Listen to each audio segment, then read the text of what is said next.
Hello everyone, and welcome to that time again where I talk about my favorite toys of the year so far.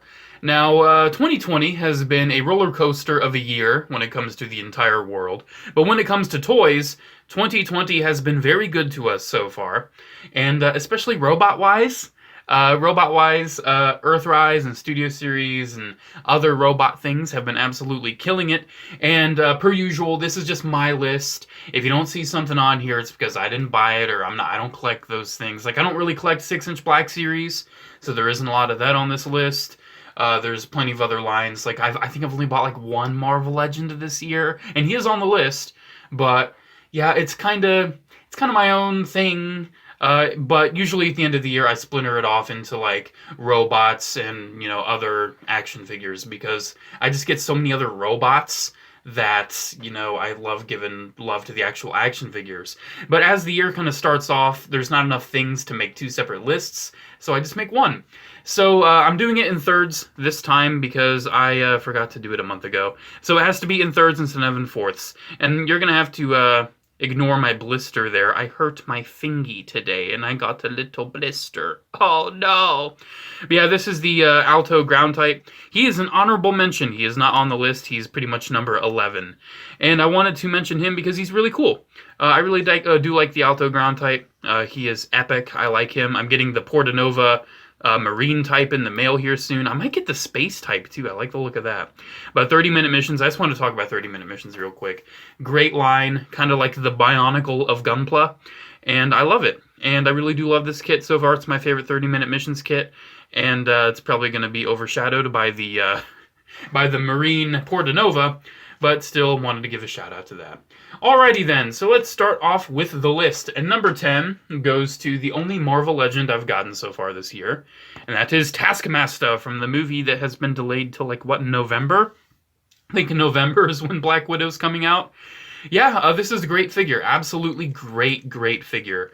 So fun to mess with. It looks amazing. I personally love the design of MCU Taskmaster. I'm biased because blue and orange are my two favorite colors, but hey, you know what?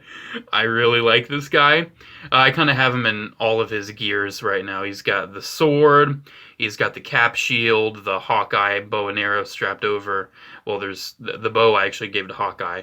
Or the arrow I gave to Hawkeye, the bow I just have over him. And I have the Black Panther claw just in that one hand. Yeah, I really do love this guy. He's so fun to pose, and he just looks amazing. Look at that shiny paint. I love it. And the hood does not really hinder head motion whatsoever. I mean, look at that. You can still really get him looking places, and I really do enjoy that.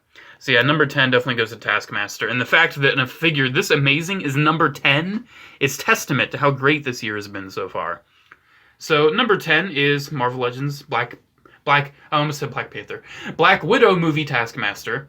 I'm going to say number 9 goes to... I'll rank him lower because I literally just got him, like, yesterday. Studio Series, No Optimus! Sentinel Prime. I love the whole No Optimus meme. It's like, now honestly though, Sentinel is such an amazing character in the movie. And this figure, it just captures him so well. I saw a review where they said they didn't like the colors on him, but I love the colors. Now granted, not every color may be there, but the dark colors with the red and some of the silver, oh gosh, this thing looks glorious. And that is the best head sculpt of Sentinel Prime we've ever gotten. I can just hear that mouth going, No Optimus! When he gets his brains blasted out. But yeah, absolutely amazing figure. I love, look at this. I can't do new versus old on this guy just yet because I don't have the old Dark of the Moon Voyager, but I've actually been wanting that, so I might actually go back and get that. But look at this. Look at how the fire truck panels kind of like go inside out. I love that. I love how they just conceal all these panels and everything. They did such a good job on this. I really hope a knockoff company gets a hold of this, refines some things, upscales it, and makes it like an MPM scaled figure, because it would definitely benefit from that. It's already amazing, but oh my gosh. So there's number 9. Number 8 goes to the most moist Autobot around, and it is Hoist. Hoist is a very moist boy, because his name rhymes with moist, and no one likes the word moist. But yeah, Earthrise Hoist. He is the only Earthrise figure on this list because Cliffjumper's nice, but he has some problems. Starscream's nice. I considered him on the list, but I don't know. Like, I love Seekers, but it's not like a top 10 thing for me. I don't have Optimus yet, which is an actual crime. Grapple's really good. He probably would have been like number 12 or 13 on the list. But Hoist is just, I love this figure. I love the size. I love the character and design of Hoist. And I do have the old one, the old IDW one. And here, he's actually right here on my Retired Classics shelf right next to me. I'll just do a little comparison. I do love this old one, and I'll probably do an old versus new if you guys want to see that. I might do it for Trailbreaker or Hoist. Just let me know in the comments below. But yeah, I love this old one. I'm actually going to keep this figure around. But this new one, man, it's more faithful to G1, and I feel like this figure's existence is completely justified, and I love it. But yeah, really good figure. Just feels nice, transforms nice. I dig it. The only issue is that if you move the arms forward, the panel follows it. It's kind of irritating, but you know what? He has so much elbow bend, you can kind of work with it. You can work with it. Whatever. I love his freaking faceplate. Gosh, I love that. Alrighty, so there's Moist Hoist at number 8. What was number 7? I believe number 7. Kind of a crime he's this low on the list. He's such a... Oh, I called him Hasbro's greatest 6-inch figure in my review. And, I mean, he is Hasbro's greatest 6-inch figure in my opinion, but he's not my favorite. But freaking... I almost called him Resolute. G.I. Joe Classified Snake Eyes. It's actually been a while since I filmed videos. I filmed them in batches, if you didn't notice. So for like the next 5 videos, you're going to see that blister, and I'm so sorry about it. But yeah, Snake Eyes is amazing, and I love him, and this figure is great. Watch my review of him if you want to learn more. He's just, oh my gosh, he's so great. So there's number 10987. I lose count so easily, it's not even funny. So that's that. A lot of people say they love how I keep him in shot, and I actually really do like that, so yeah. Alrighty, next up goes to our favorite one-eyed monster man, and that is Shockwave! Optimus! No, Optimus! I'm sorry. Yeah, I did a review on Shockwave as well, old versus new. Just look at this thing. Look at it! KO companies need to get a hold of this like yesterday and make it upscaled. Ooh, get out of their hair.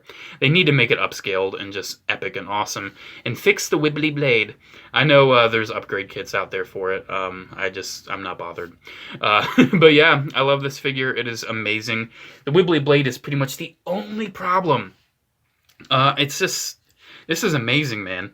This is such an amazing figure, and I can't recommend it enough. It looks great, it poses great, it feels great. Get it. Just get it if you're a Dark of the Moon fan. And Dark of the Moon's my second favorite Michael Bay Transformer movie. So, oh my gosh, Snake Eyes, how dare you. Really good figure of the Snake Eyes, but that backpack definitely kind of throws his weight off, especially if you do really dynamic poses. The interesting thing is the normal carded release of that Snake Eyes pretty much is just all black. And I kind of like that. I might get the other single release. I'm not sure. Anyways, there is number 109,876. I'm so sorry. I can't keep count. Okay, on to the top 5. Number 5. I'm surprised that this guy is actually above Snake Eyes and Shockwave, but I'm in love with 6-inch Black Series Bly. Like I said, I'm not a 6-inch Black Series collector. However, I am a die-hard Clone Trooper collector. And I have to get all the Black Series clones because I buy clones. And, yeah, Bly's amazing. Now, granted, this is the non-stripe variant, the one that was initially sent out when this figure was released from, Hasbro Pulse and other retailers. But there does seem to be a striped chin variant, and the Clone Wars, Season 7 pretty much confirmed, yeah, he's supposed to have a striped chin. So this is inaccurate, but I honestly have no problem buying 2 of this thing, because look at it, man, it's epic. I'll have one with the visor down and one with the visor up. It's great. This figure is great, and I love it, and yeah, more clones, please.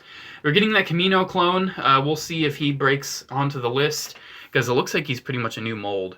We'll see. We'll see. But yes, number 5 goes to Rex. Did I just call him Rex? Bly. Oh my gosh. Clone Wars Season 7 has Captain Rex on my mind, okay? I wasn't a big Rex fan before Season 7, but after Season 7, like, Rex is a good boy, okay? Alrighty then. Number 4... goes to, I keep saying alrighty then. I swear I'm not Jim Carrey in disguise. Number 4 goes to 2 figures because I'm a cheater. It goes to the, I usually just have like 2 TVC figures per spot. I don't know, because I don't know, I can't, my problem is I can't pick which one I like more than the other. So, Mandalorian, Cara Dune, and Din Djarin. Yeah, I love these things. Did a review on both of these as well. They are some of Hasbro's very best TVC figures. They are amazing. I will scoop up any new 3 1/4 in Star Wars they give us because it's my bread and butter for Star Wars collecting, and I can't get enough. And unfortunately, they just don't make enough to satisfy my urges, my needs. You know, I cannot be quenched. I am insatiable for vintage collection. So yeah, please make more. But what you're making, Hasbro, is really good. Keep it up. Alrighty, so that's number 4. Number 3. I'm surprised this guy's only number 3. I haven't done a review of these yet. But I did get the NECA Shredder and Foot Soldiers and all them. And I'm just going to use Shredder as the oh no, there's a fly. Get out of here. Anyways, I'm just going to use Shredder as the representation. The whole wave. Whole TMNT 1990 Wave 2 is on number 3 spot, basically. And this will probably interchange in videos, like it'll be Foot Soldier instead or Splinter instead, whatever. These figures are great, and I count them as 2020 releases because they were basically unobtainable in 2019, so I really don't care. Okay, this is the GameStop release. The SDCC TMNT sets are basically impossible to get unless you actually go to the conventions, but because the convention isn't happening this year, I have no idea what they're actually going to do with the exclusives this year, because they're probably already in production, and they're probably already going to do them. I don't know if they're just going to release some fan channel, or they're just going to have like an online pre-order, it's going to sell out in 2 seconds. No idea. But, yeah. Love these figures. Anyways, number 2... let's just say I gotta pan the camera up a little bit. Number 2, I'm cheating. I'm especially cheating because it's not even complete yet for me. But number 2 goes to 5, technically 6 figures. But Hasbro Pulse decided to ship it freaking Smart Post, so I gotta wait for Tentakill. Ugh. I got him. I got Overbite today. He was released alongside Tentakill, but my Tentakill is going to be a day late. So I'm going to get Tentakill tomorrow and complete the Trident and all that. But yes, King Poseidon! Piranacon! We finally got Piranacon! And he is so great! He's not, like all combiners, he's not perfect, okay? You kind of have to work with some things. You have to kind of like get used to it. But oh my gosh, Piranacon is so amazing. I love him. He's one of my favorite combiners in G1, and as soon as they did Combiner Wars, I'm like, if we don't get Piranacon, I'm just gonna flip out! It took half a decade since Combiner Wars started, but we got Piranacon. Isn't that crazy? Combiner Wars was 5 years ago. 5 years ago! That's nuts! It took that long for us to get Piranacon, but here we are. We got Piranacon, we got the Seacons, we got King Poseidon, and I couldn't be happier. Now, granted, I had to pay the Takara Tomy Premium, but that's okay, because it was worth it. It was totally worth it, wasn't it? Yes, it was. Number 2 goes to my boy. Number 1, oh my gosh, look at that. See, I gotta use Nautil. His name's Nautilator, right? I gotta use him. Lobclaw is his. Lobclaw, Nautilator, whatever. I gotta use him as the leg because I don't have Tentakill yet. Anyways, number 1, if you've been following my Instagram, you'd probably have a good guess of what this is. Iron Man would have been number 1 last year if I had gotten him last year, but unfortunately, shipping was very slow during Christmas time, and I didn't get him until way into January. But I did get War Machine. I did get Amazing Yamaguchi War Machine. Pretty much right after it came out. And this is my figure of the year so far. Amazing Yamaguchi is just... This is the pinnacle of action figure for me. And I'm such a big Iron Man fan. And Iron Man blew me away, and War Machine in other ways blew me away even more. This figure is stunning. He is armed to the teeth. He is amazing. I love him. My only issue is, honestly, some of the joints, as you can see, like for the cannons and things in the back, are a little loose. Some of the joints are a little loose. So like if I shake them around a little bit, you know, that's gonna fall over. That's pretty much my only complaint. I wish those joints were way tighter.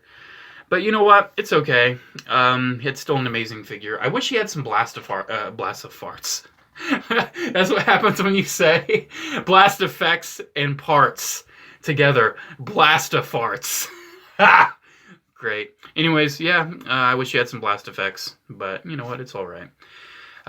Good old Colonel James Rhodes, Lieutenant Colonel James Rhodes. Anyways, yep, there's my list. Let's get King Poseidon out of there. So, because he's just too big. He too big. You too big, boy. You big. Whoa!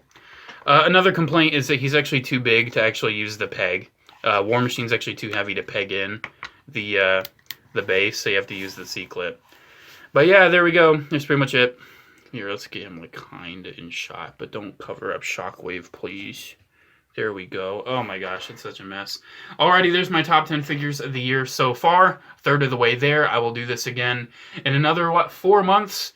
And then after another 4 months, it'll be the end of the year. So yeah, there we go. Let me know what your top 10 figures of the year so far are. My rule is it has to be released in the year. Of course, I made an exception with Shredder, but you know what? It's all right. It's all right, everybody. It's fine. Okay, guys, make sure to come like and subscribe. Check out my social media links, PO Box address, and frequently asked questions down in the description below. Have a good day, and I will see you all in the next video. Bye.